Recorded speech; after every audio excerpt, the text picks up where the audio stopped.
Yes, ma'am. Do you have a good Loretta Lynn story? I have a great Loretta Lynn story, and I must say I'm really sad that she passed away this week. What a legend in this music. What a legend.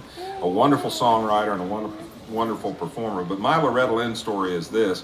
For those of you who don't know, I worked at the Grand Ole Opry for 18 years. I worked for the station that puts on the Grand Ole Opry, WSM, for 21 years. And so for 18 of those 21 years, I got to actually be an announcer on the Opry, which was some of the greatest times of my life.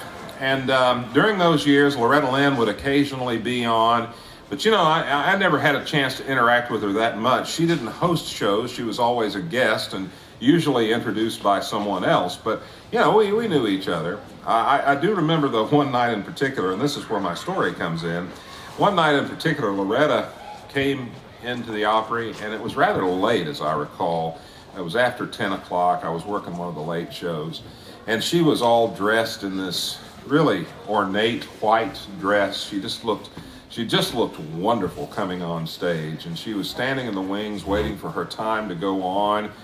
And I walked up to her, and that's when I realized that Loretta was feeling really good that night, if you get my drift. I think she may have been to a party or something like that. But she came up to me, and she took me by the shoulders and looked me in the eye and goes, "Oh," and just kissed me on the mouth.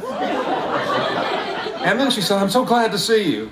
And I said, "Well, I'm glad to see you too."